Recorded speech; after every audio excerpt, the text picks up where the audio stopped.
Қайырлы күн достар, бүгін сіздермен өте дәмді, бір жегеннен дәмі аузыңызда қалатын тортты дайындайтын боламыз.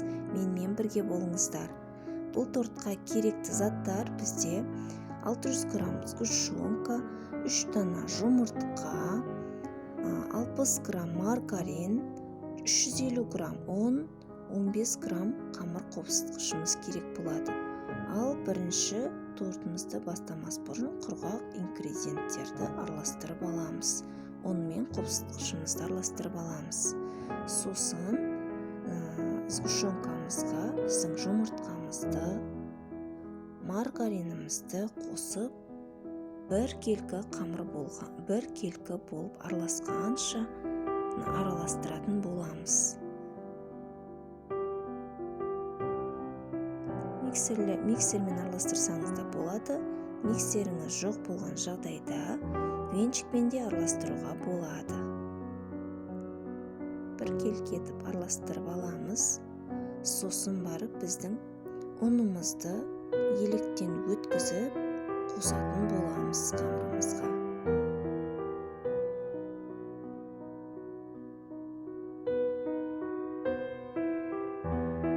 Ұнымызды бөліп ситадан өткіземіз міндетті түрде.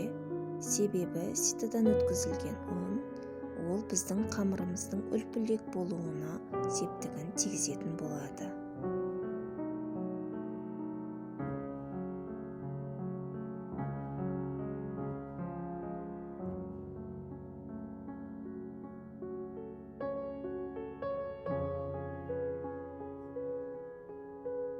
Ұнымызды араластырған кезде бірінші миксермен жайлап араластырып аламыз. Себебі ұн бірден миксердің жылдамдығымен жан-жаққа шашылып кетуі мүмкін. Сондықтан біраз араластырып алып, сосын миксерді қосып, бір келкі болғанша, яғни ұнымызбен біздің заттарымыз бір келкі араласқанша араластырып аламыз да. Сосын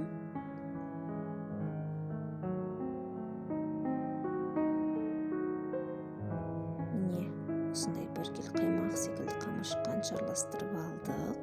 Жанындағы ұндардың да барлығын қосып араластырып аламыз да. Мен 22 диаметрлік формада сызып алдым.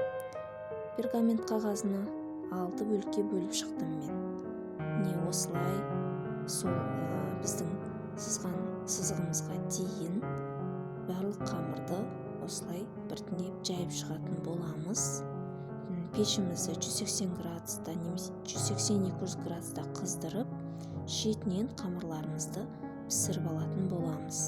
Міне, кольцоның көмегімен қамырдың артық жерлерін кесіп алып тастаймыз да.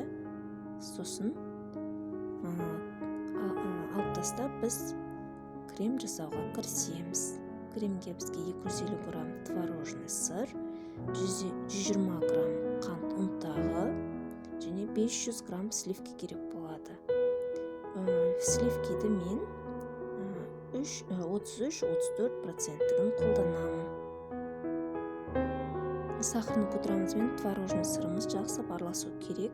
Содан кейін сливкиімізді араластырып жіберіп, сосын 500 грамм өлшеп құятын боламыз.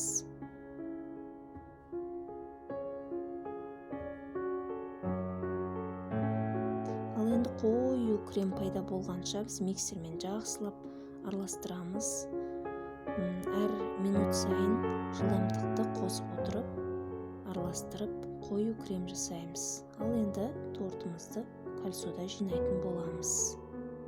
Әр қоржын арасына 2 қасықтан крем салып отырып, қорждарымызды жинап шығамыз. Бізде қамырымыз бен креміміз артық жерлерін кесіп алғанымыздың осындай несі бар, кольцомызға тегіс жиналады. Креміміздің қою болғаны бізге жақсы. Тортымызды кольцодан шешіп, біз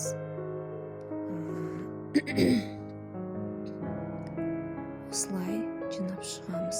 Кальцоны шешкен кезде де қою креміміз ағып кетпейді.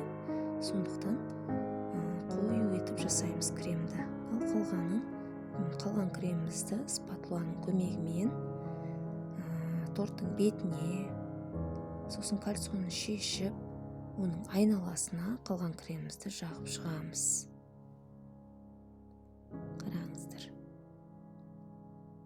Ал заказға жасайтын торт болатын болса, оған 3-4 сағат тоңазытқышта тұрып, тортымыз тұру керек. Содан кейін обтяжкаға бөлек крем жасап қаптайтын боламыз. Ал бұл өзімізге болғандықтан мен қаптаған жоқпын. Ал тортымыз дайын. Енді әсемдеуге кірісеміз. Бізде тәттіні жақсы көреді балаларым, сондықтан мен бетіне шоколад құюды ұйғардым. Және де грек жаңғағын майдалап, жан-жағына сеуіп, посыпкалар сеуіп, өзімізге лайықты етіп безендірдім. Сіздер де қалауларыңыз бойынша безендірсеңіздер болады. Ал жасап көріп, дәмін татып көріңіздер. Каналыма жазылып кетіңіздер.